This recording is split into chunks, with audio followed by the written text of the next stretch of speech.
sato ma sadgamaya tamaso ma jyotirgamaya mrityorma amritangamaya Abir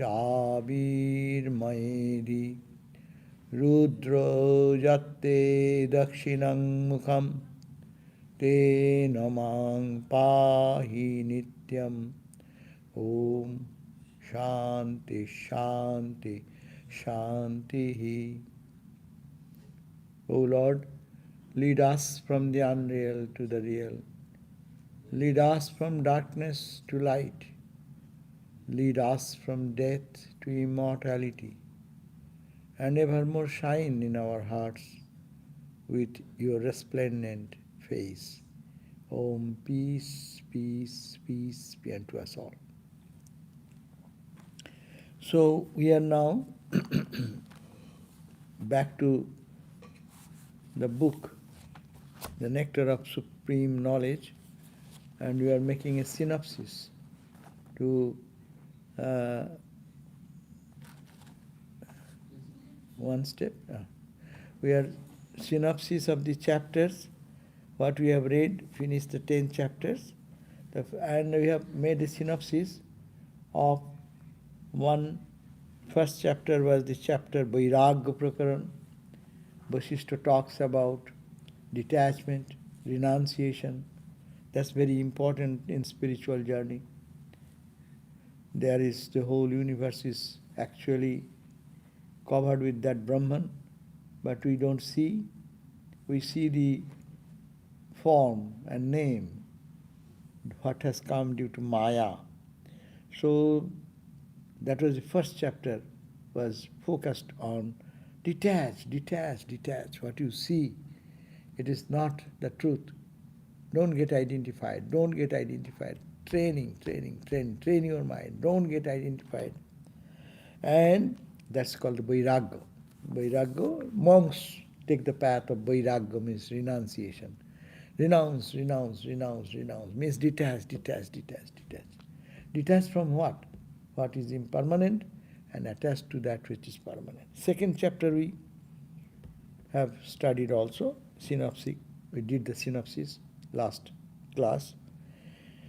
That was the Jagat Mithatva Prakaran. Why shall I detach from the world? This Jagat is so beautiful. Why shall I detach? Because it's Mitha. It has no permanency. It only appears today one way, tomorrow another way.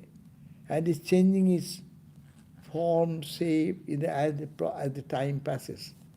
So no, this Jagat is not eternal. Jagat Mitha, the unreal nature of the universe. Universe is not real. Real in the sense permanent, eternal, absolute. Nothing in the universe is permanent. So we have gone through that chapter. Today is our chapter, will be Tattva Jnana Prakarana. The chapter dealing with Tattva Jnana, knowledge of the truth. What is the knowledge? What is the true thing? If it is unreal, the world is, universe is unreal. You are saying detach, detach, detach. Why detach? Because this world is unreal. Then what is will be our search? Are search for Tattva Jnana. Search for the knowledge. That knowledge which will make you free from all bondage. That knowledge will make you liberated from all entanglements. That's why this third chapter today we are reading. It is Tattva Jnana Prakarana, or knowledge of the truth, or self-knowledge. So it teaches us that Jagat Mithya is not a negative thing, but you get to the knowledge which is permanent, eternal, and that is the self-knowledge, or knowledge what is here. Know that truth. That is the knowledge, and not the knowledge of the world. That's why there's a difference between the science and spirituality. Science is also search for the truth. Spirituality is also search for the truth. Science tries to see through the external world the truth, what is behind, what is behind, what is behind. Search, search, search. But you go on in this search, you'll never find the ultimate, because you are searching through the tools. Which are the tools? Your mind. That is a tool. That itself is not stable. That in itself is not clean and sharp enough. It is clouded sometimes, it is clean sometimes, it is angry sometimes, it is emotional sometimes, it is attached sometimes, it is... so all types of fluctuation. So you cannot expect to get something through the fluctuated mind to attain something.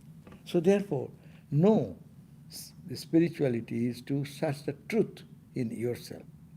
And then when you go inside, then you see the same outside. So self-knowledge is the goal of life. So try to see the unreal nature, not to detach from the world, because just a fancy talk, no. But it is the search for the truth. Search for what is the ultimate truth. That you have to look at. So this chapter, third chapter, deals with that.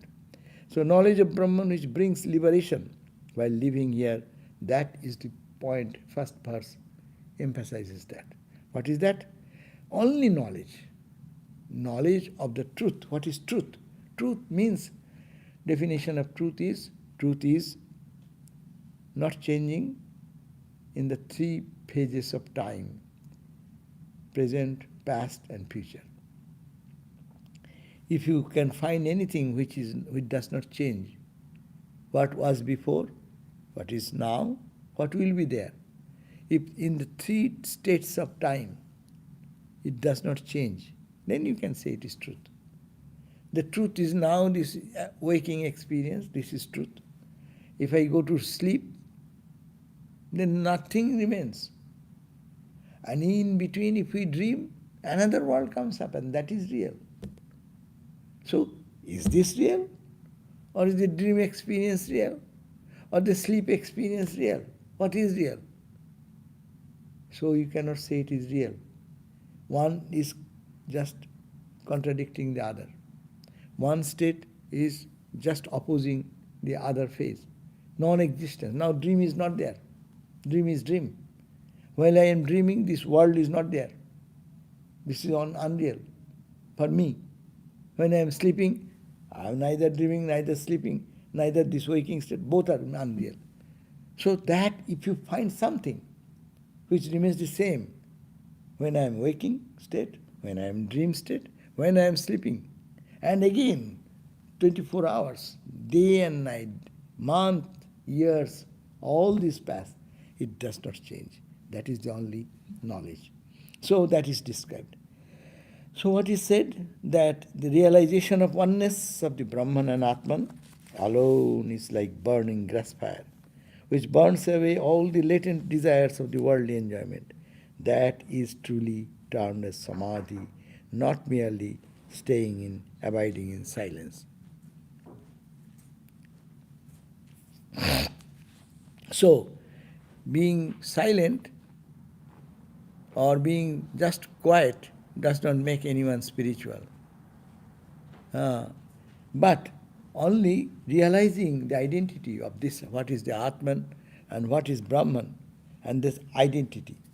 When that knowledge comes that I am not the body, I am the Atman, I am Brahman, that idea, it is like putting a matchstick to burn all the grass. And grass burns, this visible universe, what is so real, it just turns into ashes. So there is no reality at all. So the first verse is emphasizing Tattva Atma Buddha Eva Eka. Only one experience, only one knowledge. What is that knowledge? Tattva Buddha. The Buddha, the experience of the truth, Tattva. And only one, that is only can destroy our sarvasa trino pavaka. So all desires, all cravings of this, seeing this universe of name and form can go away. That is called samadhi shabdena. This is page 109 on chapter 3. So it says that is the only thing that you can call samadhi. That is a state of perfect peace, and that is the state of identification of yourself with the divine self. Your consciousness, cosmic consciousness. Individual consciousness merging into the cosmic consciousness. So that is the only truth which can be thought about permanent. Otherwise, whatever you are seeing is impermanent. You keep it open. No, go and keep it open. That's now, second verse says, perpetual bliss can be attained through knowledge of the oneness between the self and that is where will you get perpetual peace? Perpetual happiness. That is called God. That is called realization. So that realization, what we are seeking for, we know. Temporary happiness, temporary joy, we know. We can get it to the world by eating, by sleeping, by seeing something nice, by tasting something, touching something, but hearing something. But these are all a flickering light, as it were. It comes and goes away. But that which is perpetual, which will never go, there is no rise and fall, there is no ups and downs. So that is called that knowledge is the permanent knowledge, perpetual, and that bliss can come out of that. So one should think, the second verse says on page 112, this entire visible universe is consciousness itself. So what we have to do, think from morning till night that this whole world I see, it is only manifestation of consciousness or blissfulness. It is only bliss manifesting in name and form. And one who being calm remains established in Brahman alone with this type of thought is indeed happy. And understand, who is the happy guy in this world? Who can remain in the consciousness of Atman, Brahman, unchanging reality. He is the only happy person. Who is just going through one object and trying to find joy there, and then like a example of the bird, two birds sitting up, and one is the calm, serene, and another is picking this sweet fruit and sour fruit. When we get it this is not the permanent joy. So this is a restless situation of mind.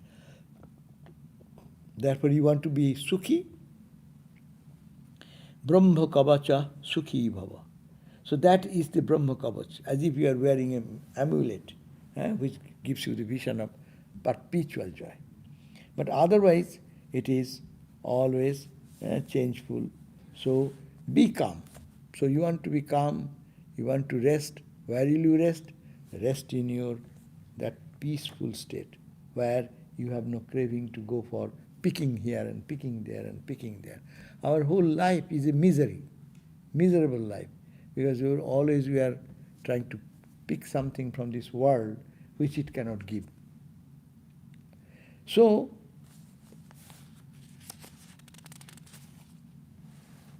third verse says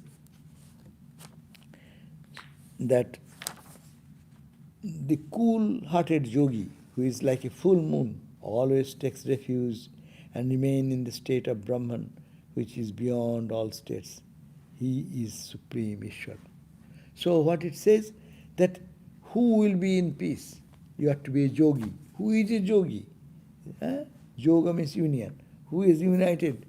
Who is united is like a full moon. Always takes refuge. Where? And remain in the state of Brahman. That consciousness. I am Brahman. I am that infinite ocean of joy. I am that peace absolute. Remaining in that, not in this world of name and form, which is always changing and moving. Fourth verse says on page 414, he who meditates in his heart upon the truth of the Upanishadic Brahman never gets overwhelmed by any type of the worldly suffering and always remains free from anxiety and excitement. So who can find the truth? Here is a direct instruction from Vasishtha, the Guru. He says, he who meditates, he or she, who meditates in his or her heart upon the truth of the Upanishadic Brahman. What is Upanishadic Brahman? O Upanishadic Brahman. What is that? Brahmo Upanishadam Sattattam. What is Brahma Upanishad? Upanishad declares that Brahman, that absolute, unchanging, limitless, beginningless, timeless, spaceless, nanta pragam, na bahi pragam, na ubhayato pragam, na pragam. So all types of opposites are perfectly balanced there. That is called Brahman in the Upanishad. It has been mentioned. So, bhavayan, you have to think of that truth, that is the only truth. Whatever I am seeing, it is only because of my mind, and I am getting attached or getting affected by it, or finding the repercussion of it, loving it. This is all a play of my ignorance, and there is no joy in it. It does not need to prove anyone that the search towards the world and finding joy in the world, it is like a catching the horizon. You move. Trying to catch a shadow. Or catch a shadow. Or try to move to hold the horizon. You see the horizon has gone further. There is no such thing at all. So it looks like that. So the path is that you have to learn to meditate. That's the instruction. Vedanta teaching that not only superficial discussion, not thinking, this is I am seeing daytime, that's why it is so, night time, if I sleep even here, I will not see anything. I may be in India, or I may be gone to Utah, or I may be moving in the New York street. It may be different. But this is true or that is true. This is not true, that is not true. So how much we analyze is not the point. Contemplate positively that I am the Atman. This is the negative and positive thing. We are reading in the Bhakti Sutra also. Negative and positive way. Sangatyagat, Vishayatyagat. Denounce the Vishaya and also denounce the Sangha, association. So when we do this, it is a very important thing. Mere analyzing in the brain is good. It can pave the way to realization. But it is not perfectly the path. Path should be to dive deep into it. Meditate. Meditate on one. Meditate on the light inside. Meditate on that effulgent self which permeates everywhere and nothing else, that oneness of everything. Everything melts down into that blissful Satchidananda. Meditate on that. That is the emphasis. Brahma Upanishadang Tattang, the Tattva, the truth, which has been mentioned as Brahman in the Upanishad.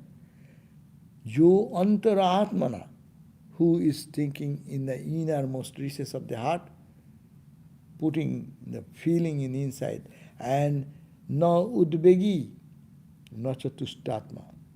He is neither excited, getting anything in the world, or not depressed because something has happened. Because it is not there. A momentary reaction may come.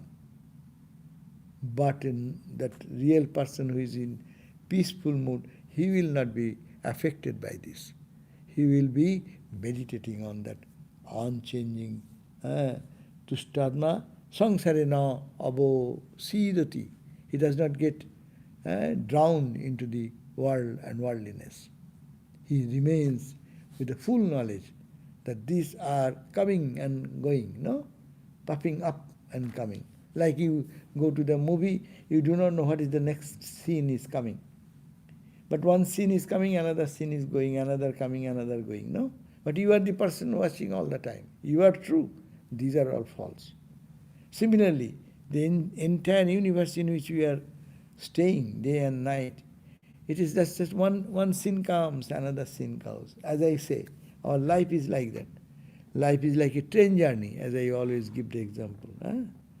You are making a train journey from here to Chicago, man. So it will take long time. And in your train journey, you have booked a seat and you are sitting, eating, you are seeing the scenery. Some friend comes, with the angry guy came and got into hot discussion, and you get your your head got heated, and then you get into fight, and his destination comes, he goes away. Again, your journey is continuing. Someone comes with a sweet face, and you have a good friendship with him, and aha, hoo, hoo, hoo, hoo. The time comes, she also goes down, or you go down. So this is life's journey going on. But we pay too much attention to the petty things which comes in the journey of life. But this Upanishad is saying, don't pay, these are all momentary ripples and waves coming just in your journey. Just take it that way. Let it come, let it go. Let it come, let it go. That's called the detached attitude. And with that, you don't be udvegi. You don't feel anxiety. Don't feel anxiety. Oh, what will happen? I have my friend, I have lost my friend. Who is your friend? There is no friend in your life. When you are born, who was your friend? A baby, who has the friend of the baby? We create mother, no? Baby does not know mother even. Baby is his own world, no? No one was. And when he die, who is going with us? Ha ha ha ha, I love you. I cannot live without you. Hey. How much you love or how much you hate. You have to go alone in your journey. সব চালাকি চলবে না. No tricky thing will play any role there. So, not be very satisfied here in the world. Don't miss this game. This is just to see there is something may make you happy. There will come something unhappy. But you just move on, and just as it has come, accept, get out. Focus on the Atman, which is unchanging, which is all full of bliss. So this is the teaching of the Upanishad, and you have to follow that.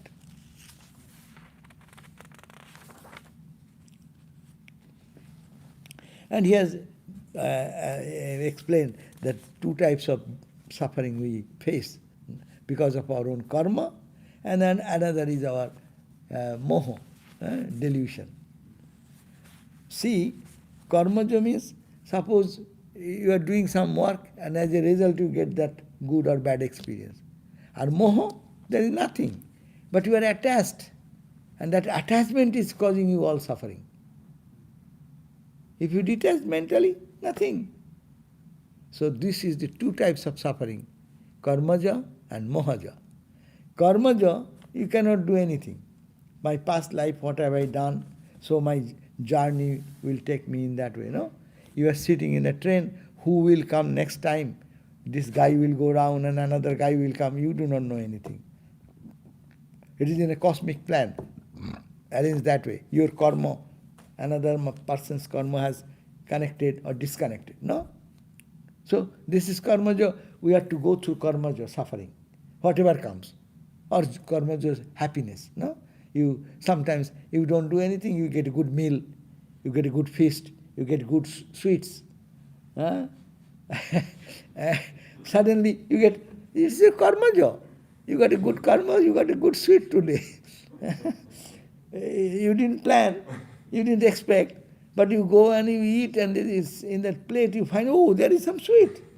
It is karmaja. It's suffering also karmaja. We cannot do anything. It comes because of our past karma. And joy also, that is karma. But mohaja, that is our new creation. I want this. I won't leave it, how much it needs. Whatever you see, all Vedanta becomes ashes. My attachment remains. I want it. That's called the moha, delusion. That is the thing what we have to work on it. How will you work on that? To think of this Atman. Why I am getting attached?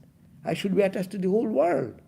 Because behind the world is my Satchidananda Atman. Ananda. Ananda is behind that. In that sense I will be attached. Otherwise if I attach to anything else, that is the world. Nonsense. Bitterness. So that is the suggestion. Fifth verse on the page 117 says, as birds and animals do not take shelter in a mountain engulfed in a wildfire, similarly faults like lust and the like never touch the knower of Brahman. No? So those who are purified souls, they remain in the world, but they don't get affected by that, because their experience has come. This is the whole world. There is no world, it is Satchidananda. We are seeing ocean, but we are focusing on the ripples and names and forms. When I am seeing the ripple, I don't recognize it is ocean. But when knowledge comes, he sees that it is only ocean. My love with ocean. I am ocean, and I love my ocean, as I am dealing in the day-to-day transaction. So, as birds and animals, they do not take shelter in a mountain. I say one mountain is engulfed in fire. What happens when fire starts? We see the birds fly away first. So, similarly, all the faulty things in our heart, lust, greed, anger, aversion, attachment, all these things will fly away, will never touch the knower of Brahman, because he does not get affected by it, because that which affects is the karmaja and mohaja. Karma and moha, delusion. But he has transcended both by seeing that everywhere is the Atman. So if it is everywhere Atman, where to go away? And whom to love? If the entire building belongs to me, I will not try to steal this cushion, or grab this microphone, or go to steal something and put it there. Because everything is mine. So when I know that I am that consciousness, I am everywhere. So what to lose, what to gain? Why you do anything? What to hate? Whom to hate? Only Ditya Dvai Bhayang Bhavati, Upanishad says, our all fear comes, all our excitement comes, because Ditya. I am separate, you are separate. So I will have to have your help. You need my help. I am suffering because of you. You are suffering because of me. All these talks because of duality. But if Vedanta here highest truth, know that you are not the body. Body is making you separate. Mind is making you separate. Your emotions are creating this delusion. Your intellectual understanding is creating trouble. You are not that. You are the Atman. So meditate on that. And that will, in that way, all the sufferings or the joys is opposite, will come but will not have any effect. They have given the example like a roasted seed. It does not make any germination.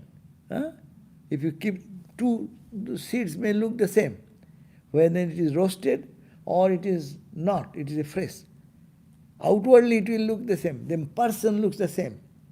The man of illumination, before and after, apparently looks the same guy. But his internal structure, everything have changed. So what is that? That is like a roasted. It does not create any more attachment. It does not create any more shoot. When it is roasted seed, it does not create anything. It cannot sprout, it cannot become a plant, it cannot become a tree, no? So, this will not germinate into anything. The knower of Brahman will be living in the freedom. Sixth verse says, what happens if one attains to this knowledge? Ashantaiva santopi kopayanti parang naram. To test the result achieved due to his own karma and noble qualities, the saints even provoke anger in others, just to like an ordinary people. That means, see, they are how much they have control over their balance of anger, or its opposite of. So how much control he have? Sometimes he lives in the world and instigates other people to react, to see his own reaction. So he says, to test the result achieved, how much spirituality I have attained, how much oneness I have attained, to test that due to his own karma and noble qualities. That means karma, noble qualities mean what he has, good meditation and practice he has done. Even the saints provoke anger in others. So they create such behavior that people may be angry with him, and he then, how he can keep the balance in the mind. 7th verse on page 121. After mistaking the rope for snake, even when the knowledge that snake is a delusion, not real, dawns, the fear, the trembling and so forth caused by the delusion, the vision of the snake does not go away instantly. No? Suppose you mistake a rope, but you thought it is snake. Even so long you are mistaken and you have trampled over the rope, the reaction, what happens, it's spontaneous. You will be frightened, your heart will be beating first. But even if you bring the flashlight and see it is rope, the heartbeat does not stop so quickly. Heartbeat does not become normal so quickly. The excitement remains, continues. No? So this is the point, that after mistaking the rope of a snake, even when the knowledge that it is not a snake but a delusion, it is only a rope, dawns, the fear, what you got it, the fear, the trembling condition, etc. of that delusional snake does not go away, but it goes gradually. In the same manner, though ignorance is totally destroyed by the knowledge of the truth, the delusional activities like lust and so forth of that obscured ignorance do not suddenly cease to exist. That's why we find that a realized soul also gets angry. We find that sage, what is called? Durvasa. He is so angry. Anyone comes in front of him, he will curse him, and he will get the bad effect of that curse. Why he is angry? Many people say, he is a sadhu and he is angry. Yes, for us anger is bad. But a realized soul may be angry, but it does not affect them. Anger, like a trembling of the heart. No, you see something fearful. Someone comes in a gun. For example, someone comes with a gun in hand in front of a person who is spiritually illumined. Suddenly, instantly, you have a reaction. That may be reaction, no? But it will go away quickly.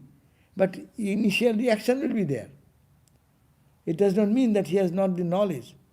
These are the reflex action we call. These reflex actions are but common, but his inner tranquility, he will go back to his consciousness soon, not affected. Yeah.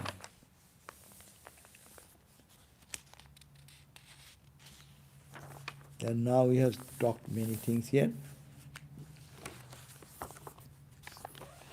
So we have to cover, so I will pass quick because we will have to cover 25 verses. So now, 8th verse on page 127. As the stainless and transparent crystal does not get stained with the reflection of any color. Similarly, the mind of the knower of truth does not get stained with the results of his own actions. No? And they live in the world, but nothing disturbs them. They remain in their perfect calmness, in their own self. No? We carry that. If something happens today, I will carry for 10 years. You said that. I know what you do. I remember all those things. But not remember God. But a Brahmajnani, it will be like that, like they will also react. Immediately reaction will happen. But that will be like a reflection in a mirror. Mirror does not keep any impression, no? You stand before the mirror gives you a reflection. You put a glass, it gives the glass reflection. But take away, there is no glass. So their mind is so pure. Things come and go. They are not affected by anything. But remembering is not like moving that. Sri Ramakrishna is also remembering that how they studied temple. But remembering is not the question. True, you are right. Remembering may happen, but not like us. We remember with vengeance. We remember with anger. They don't do that. They as a statement, they say, one time it happened. It's a fun. It is a joy. They know they are not affected by that. But we react heavily. I know, because of that you did that. I can't go on fighting. Do like that. So this is the reaction. That is the difference. Reaction will be there. This is the subject we are talking about. Brahmajnani and an ordinary person, apparent reaction will be there. But one carries that reaction all through the life and creates anger and frustration and vengeance, etc. But the Brahmajnani, it is like a mirror. It saw that moment something happened, next moment is gone. And even if they remember, they have no reaction for that. But ordinary people will have reactions. And that is their suffering, that is their bondage. So he says that as a stainless and transparent crystal does not get stained. Suppose here is a crystal and you bring a red flower. It becomes red. You bring some other color, it becomes so. But really the crystal has become red? No, it remains its own stainless state. You take away, it's gone. But we carry some photographic thing. Ramakrishna said, during those days, on the glass there was some chemicals they used to put. No, as a result, the photo was retained into that. Earlier days of photography. So here it is. Any impression, all are here and going to subconscious. And when opportunity comes, a volatile things come up like a spring and destroys the peace of the person. Every day it is happening, 1,000 times it is happening. But Brahmajnanis, no. It will have no impact. 9th verse, the knower of truth, though experiencing the sense objects with the help of external organs, there is external organ, eyes, ears, nose, these are external organs. Though a Brahmajnani is experiencing the same. He is eating rasagulla, you are eating rasagulla. You are eating ice cream and Brahmajnani is also eating ice cream. Brahmajnani will also say, ah ha ha ha. And you will also say, ah ha ha ha. But your ah ha ha and his ah ha ha is different. He does not retain any ah ha ha inside. For the moment, like a child, they enjoy and get out. That does not bind them back into attachment. But it brings us attachment. If I say, aha, then I want second time, third time, times and times. And it gets more. It's like a sanskara, deep-rooted scratch in the brain. They say you thought is like, makes a deep mark in the brain, so that it becomes spontaneous, sanskara. That's why it is said, what is the sign of your growth in spiritual life? Yes, you have some reaction, do something, but it does not make a mark, deep mark in your mind. Just try to get out of it. Don't make it deep. Deep is only God. Deep mark should be only Brahman. I am Atman, I am Brahman. Otherwise it is danger, whatever you do. So the knower of the truth, though experiencing the sense objects with the help of the external organs, always remains introverted and absorbed in the self. Therefore, he appears to be withdrawn like a sleepy person. That's why you will find high spiritual people sometimes remain in their mood. We call he is in the mood. That means he is like sleepy. And our Gita says he is sleepy. Sleepy for what? For the worldly things. No? And they are awake in the spiritual thing. Swami Shantananda Maharaj, Holy Mother's disciple, most of the time he is so old, and then his health was not so good. So you will find that he asks you to read the gospel. So you are reading gospel, and you will find that as if he is sleeping. You make one mistake anywhere. Hey, what did you read? Huh? He has read gospel in such a way, that means the mind is so absorbed in the reading and its content that any minor mistake, he immediately catches that guy, the wrong reading. So they are awake in the consciousness of the God and does not sleep outside, who is coming, who is going, who is standing, who says something else. Mind is not there. Like a sleepy person, as if tired of the worldly afflictions. 10th verse. Due to their firm understanding established on the non-dual truth, the total destruction of their cognition of the reality in the dualistic objects, the knower of truth performs all actions realizing this world as dream. That's the difference. We work in this world knowing that world is true. I'll have to change it. I'll have to do this. I'll have to correct it. This is my responsibility. Brahmagyani will do things. It's like a dream. I did to do. That's all. That's all. Ramakrishna, Vivekananda said, he was so much encouraging everyone to be perfect and this and that. From the highest standpoint, he says, it is dog's tail. How much you want to straighten it, it will be like that. You make your way out.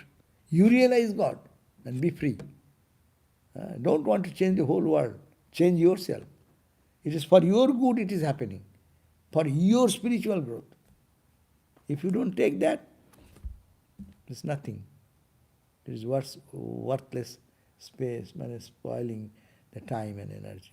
It should be understood that whatever is happening in my life, it is for my spiritual growth. They take it in this way. That it is like a dream. So they have the understanding that non-dual truth is there. And the cognition of the reality of the dualistic, this universe, we are cognizing them. The knower of truth performs all actions according to the situation. No? Vivekananda roamed around the whole world. Brahmananda established Ramakrishna Math, being the president, moving to South India, Bhubaneswar and this and that. All activities are being done. Interacting with people, scolding somebody, somebody blessing somebody. All activities. What they know, it is like a dream. It is happening. They are aware. It is not the dream like us. When you are in dream, you forget everything. Not that dream. You are observing your dream. Yes, I am aware that I am dreaming. They are aware that it is a dream going on. I am that consciousness, unchanged. 11th verse says that just as gold never gets stained by being in mud, similarly the wise one remains untarnished, whether he dies today or his body remains for aeons, for a longer period. So if you keep gold in the mud, then you bring out and wash it. Gold remains gold. Gold does not change. It does not get stained. So, Brahmagyani, the knower of truth, whether he remains in the world, or in the deep forest, or in a monastery, or in the hustle and bustle of life, or even the very bad environment, they don't get stained. This gold remains gold. So, spiritual people who have the inner eye opened, wherever they remain, say Swami Vivekananda, walking in the path of Cairo, and then suddenly, with so many lady devotees were, and they are unmindful and talking and came to a very bad place, and where prostitutes are, half-naked prostitutes are, and they are very ashamed, the ladies were very ashamed, and they are beckoning Swamiji, and Swamiji went straight to them, and stood before them, and tears started rolling down. He said, they are all divine, spark of divine mother, but they do not know. For little money or little other pleasure, they have drowned themselves into this. He felt the compassion, the divine mother's suffering, in standing before the prostitutes, half-naked prostitutes. See, Brahmagyani is not affected. That is the power of Brahmagyana. Where other people will be lustful or their mind will be disturbed and distracted. But Brahmagyani, par excellence, they remaining in that state, their mind is unaffected. Ramakrishna, one day going to Calcutta, his car was going through a prostitute's corner. I do not know how the car driver was taking him in that way. But when he saw, he saluted everyone. Oh Ma Anandamai, oh Mother Anandamai, you are all Anandamai, you are this deity we worship, who is full of bliss. Oh Mother Anandamai, you are in this form, take my salutation. So Brahmagyani does not get affected, which we cannot believe it. So that is the benefit, is the glory of Brahmagyana. So, Addaiva Maranang Vastu, you die now or you die after 100 years, Tajga, the knower of that truth, Kalankang na apnoti. They don't get stained by any type of dirt and dust, like hema, like gold, kept in the mud. It does not affect the gold. 12th verse on page 131. Wherever the wise one gives up his body. এখন this person, ordinary people, when dying, there is auspicious time. This is a good time.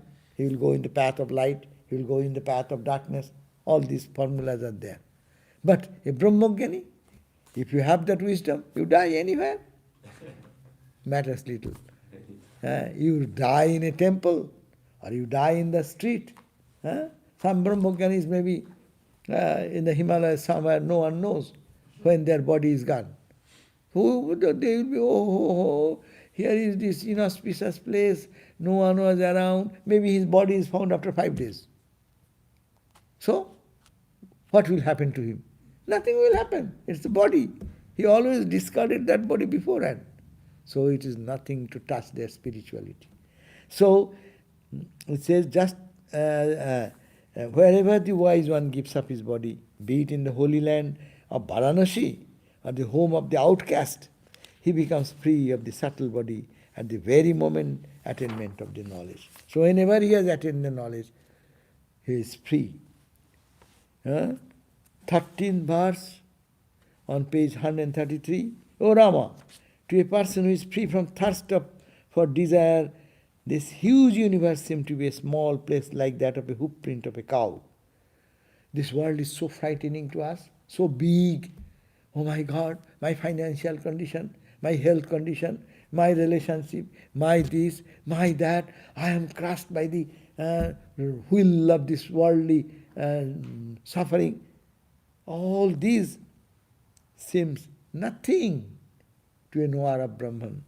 Like a small pool where hoof print, you know, when the cows go and put their leg, they are in the mud, it makes a little spot, drown, and you can find little water there. So, are you frightened? How I will cross this water? Means insignificant. The world, its fear, its loss, its gain, all meaningless, useless. Like the hoof print of a cow. The very lofty mountain Meru appears as a mere pillar. Vast sky is like space within a ring hole. That means everything everything is nothing in comparison to that wisdom, what you get it.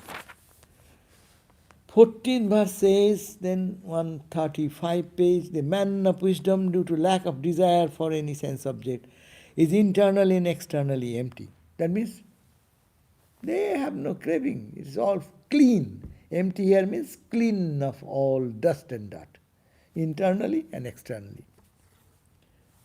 Like an empty pitcher placed in a space. So empty space, only space is inside, space is outside. Not any other material object of garbage, of happiness, pleasure, pain, misery, past karma, good karma, bad karma, life after life karmas, pool, all are gone. He is always totally full within and without, like a pitcher immersed in the ocean.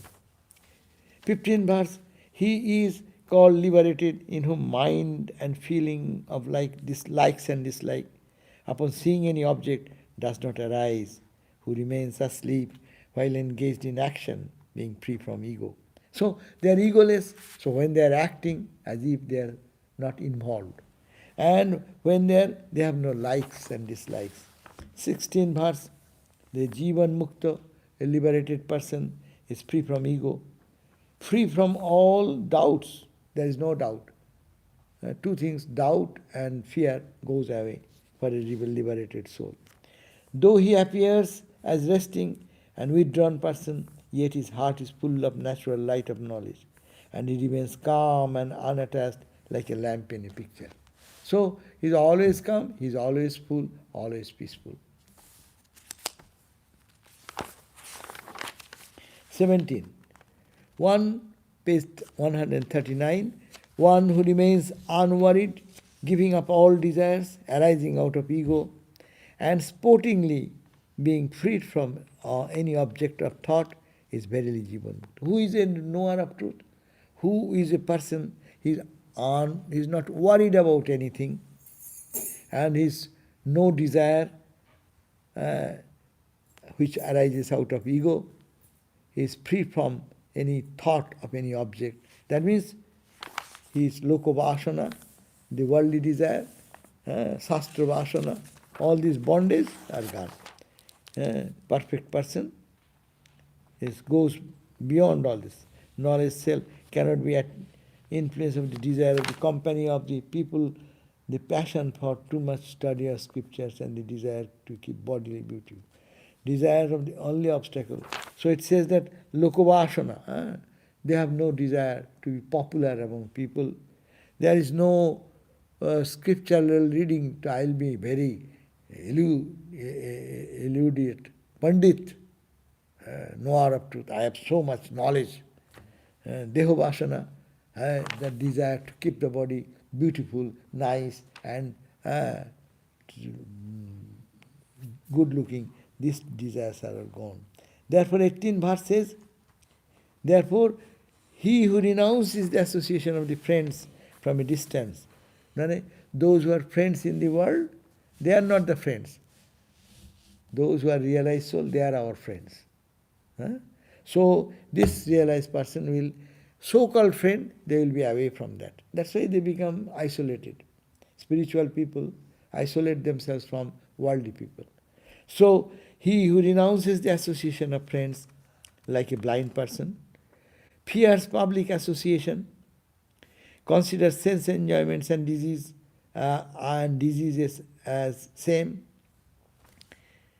That is a disease. Sense enjoyment is a disease.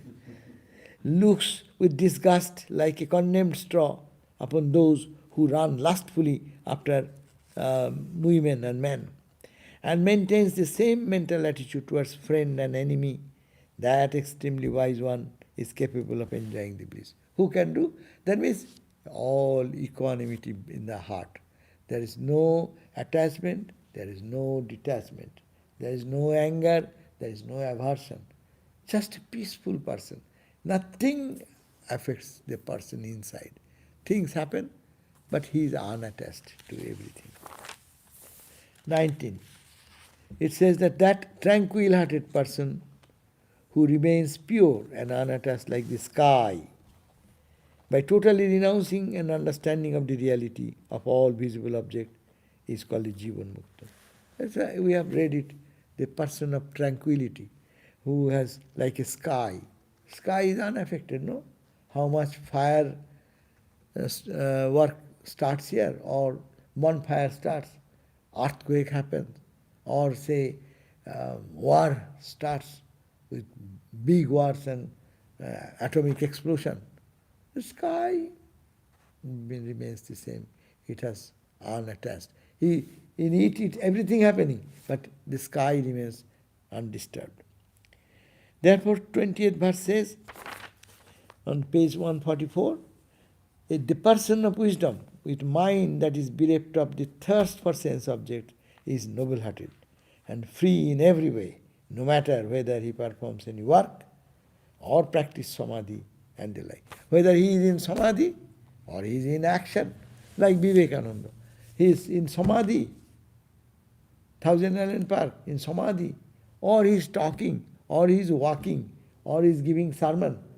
It matters little for them. They are same. Therefore, 21st verse says, to impose the concept of self, capital, on the non-self is surely bondage. What is bondage? Imposing, here is Brahman, I am putting, it's a non-Brahman idea. That is called bondage. The destruction of the wrong understanding of the self is called liberation. When the liberation comes, see the thing in right perspective. This is all Satchidananda, this is all ocean. You need not have to say this wave is named John, this is called Jacob, that is called Mary, that is called this. You are naming all these things, it's all ocean. When that oneness idea comes, understanding comes, then he is free. It is all play, God's play. And then this ocean is playing with ocean itself. 22nd verse says on page 146, practically this visible universe does not exist. It does not exist for this. But how it exists? Mere semblance. It's just an appearance, or as a false appearance.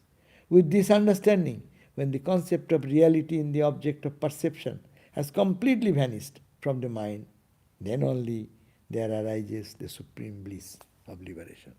When that supreme bliss will arise in the heart, when this understanding that the perceivable objects are not real, it is only Brahman, it is only the truth, then will be perfectly liberated. 23rd, we want to be liberated. Where to get liberation? This verse on page 148 says, 23rd, liberation is not in the above the sky. People say, after death I will go to heaven. Liberation is not in heaven, not in the sky. Or I will go to hell. There is no liberation in going to hell. Nor on the earthly plane, here. But the peace or dissolution of the mind is achieved through the eradication of the worldly thirst is defined as liberation. What is liberation then? Destroy your desire for sense objects. Give up your thirst for searching peace and joy to the mundane things appearing in the world. If you can give up that, and then your mind sees that oneness everywhere, but you are liberated. You are free. And 24th verse, we are done. 24th verse on 150 page. Brahman alone is infinite. Essential nature of consciousness and bliss. It is always the same one form.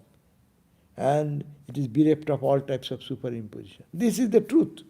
Then what is bondage and what is liberation? So only truth is that There is only one truth, that is the infinite, and that infinite is Brahman. And it is of the nature. What is Brahman? Brahman is Satchidananda. It is existence, consciousness and blissfulness. So, if you know, and all these names and forms are in superimposition, you have only misapprehended.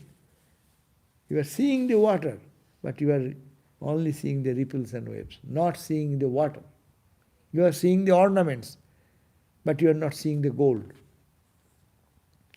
So see God, see gold, and don't pay much attention to the design of the ornament.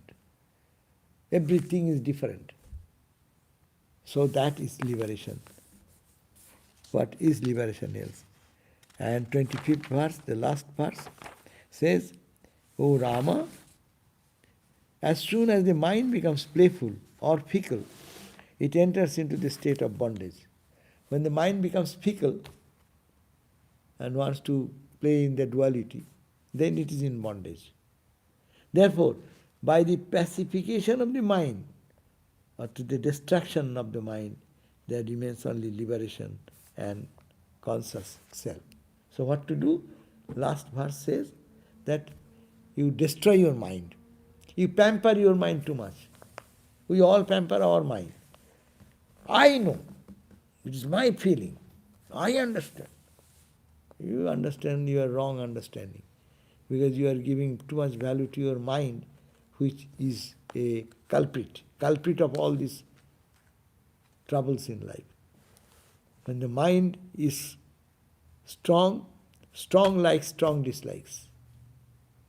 When mind becomes peaceful, peace comes from God only.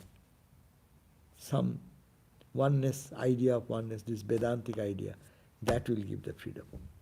So that is the end of the 3rd chapter. We will then read next day how far we can do. 4th chapter. 4th chapter is also how many verses? 4th chapter has about 25, 26 verses also. So we'll read that. But please take it, because I am recapitulating it again and again, so that we can be little convinced about what we have read. We read for years, no? Now, to see in one chapter what it's talking about, what is Atman, how to be in that knowledge. He has not given too many points. Points are very simple. Don't see the duality, see the reality. And that reality is in you, this identity, Aham Brahmasmi. And whatever things are happening, take it like a passers-by. Just be observer. Don't get involved too much. At the time, whatever you have to do as a duty, do. And then let go. Because this is always changing. That's why it's mukta. It is not ultimate truth. Okay? So, we end here today. Any question is there?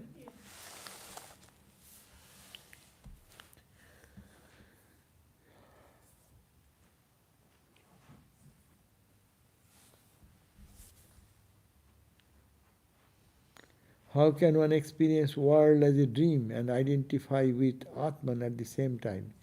Please give practical advice. How can one experience world as dream and identify with Atman? Yes, it can be done in this way if we know that the same Atman, like Atman is the Satchidananda. Say, think of the ocean. That is the Atman. And Atman in the wave form. You can see the wave and feel that it is the same Atman. But you can forget the Atman and you can see the wave only. We are all seeing the wave only. Wave and its play. So, it is dream. It is dream. World is a dream. We analyze. Tell me, when you will go to sleep this night, what will happen to this world? Will it not be a dream? Imagination? So it is dream. We have to be convinced by argument, analysis in our own self, and at the same time to understand that it is to be again and again thought of the Atman. I am seeing there is nothing but Atman. There is nothing but Brahman. And only we see in different costumes. That's why it's called God's play going on. So if you think in that way, then we can see the Atman. So again and again the scriptures suggested, don't look at the designs and formats. Look at the constituent item. As I gave the example. Our scriptures give old-timers, they give the idea like pitcher and other materials made of clay. So their shape and size is different. A glass made of earthen pitcher, earthen glass, earthen bowl, they may be different shape and size, but break it, it is only one, it is earth. It's the material is the earth material. Similarly, we get the example of what you call the cookies, animal cookies. Animals look so different, but the same, the item is the same. You taste it, an elephant, or you taste a jackal, or you taste a snake, or whatever you eat, the taste is the same. Only names and forms are different. So we will have to look at the constituent, that is Satchidananda. Look like this chapter 3 is giving the signs of a realized wise person. Are these the practice a spiritual seeker has to do? Like remain tranquil, unattached. Of course, yes. The question is that this chapter we read as if it is giving the example of a realized person. Jivan mukta. Yes, these are so. Then what for us?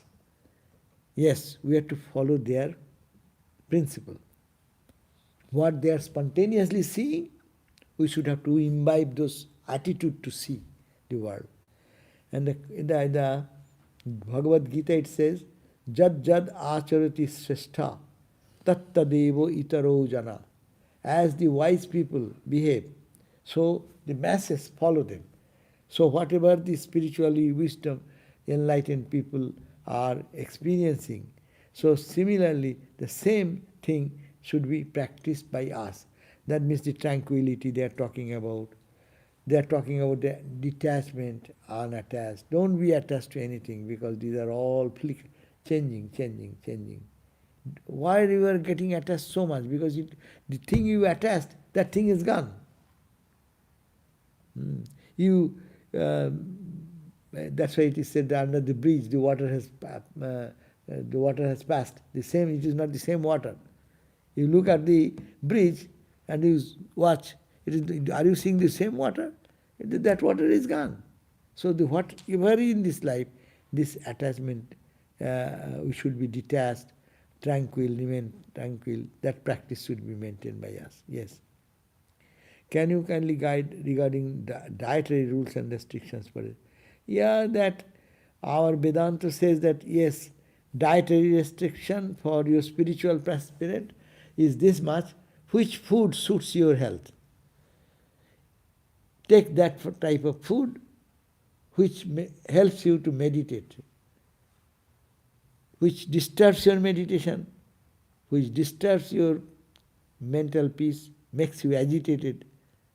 That is not good for a spiritual person. But we cannot generalize it for everyone. Someone may be vegetarian food, someone may be the non-veg, but everyone's constitution is different. That which does not obstruct your meditation, that does not become a bar to your prayers and practices. Which food makes your body feel soothed? Oh, I am a good food and I don't feel heavy, burdened. I don't feel sleepy after eating so much I have eaten. I want to go to sleep. Yeah, of course we need sleep, but that is not the point. That sattvika food, that food is different for each one. But of course, vegetarian food or which non-exciting food, like if you take drinks, there are different drinks. If someone takes some beer or something like that, it will have one reaction. With that mind, after drinking too much and you want to meditate, you know how your meditation will happen. So that diet is not for a spiritual person. But there may be some people who may find, yes, some people say ganja. Some people it may work for them, but not for me. So what is good for one person, what is not good for other, it is to describe. And it should not, your diet should not make you hazy. Your brain should be sharp. Eat whatever you like. Let your mind not be clouded by your food. And it does not confuse you about God. And it helps you. Body will feel cooperating with your meditation and prayer. So this is the general idea. Gita has suggested that, which says that sattvika food is what? Which is pure, which is pleasing, which gives very nourishing to the body, fresh, like those are the types of food Gita has said that is good food for spiritual seeker.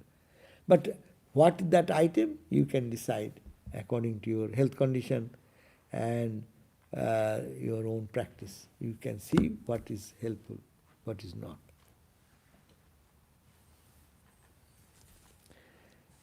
Another question, does sanskaras still persist after enlightenment? Sanskaras do not remain after enlightenment because three types of karma create sanskara. What is called the past karma, accumulated past. Accumulated past, our scripture says, sanchita karma. It's called accumulated past. I have accumulated for lives and did so many things. I have a bundle of sanskara, infinite number of desires inside. But this gone to this substratum. It's gone down. So, that as soon as you realize God, that is cut from you. That has no effect. In this life, whatever someone has done up to the point of illumination, that is also nullified. Only their body remains, that is the impulse of the prarabdha, by which the body has started, this body. So that will be working, but he has no sanskaras of the past. He will be behaving the same person because his body-mind is a trajectory. You take a stone and throw in a trajectory. What happens? If it goes in the trajectory, it will go and drop at one point. Even if you realize God, that trajectory will not change.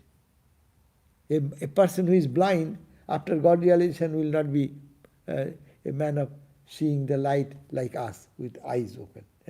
A miracle may happen, but that is not the sign of spirituality. So, yes, there is no sanskaras excepting the prarabdha.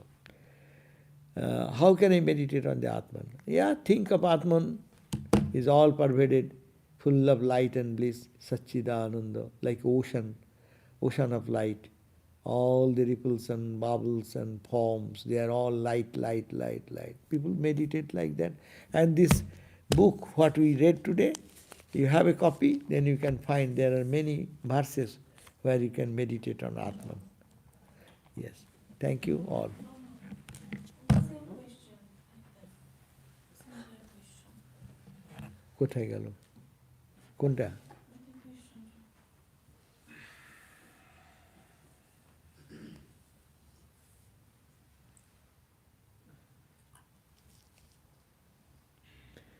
I was wondering if you could give me some direction about the best way to meditate on the Atman. Yeah, so we can talk privately. Best way, you got those who got the mantra initiation, just follow that. That's a good meditation. You don't need to do any other meditation. Your guru might have given you the meditate on the infinite ocean of light. That is your Atman meditation.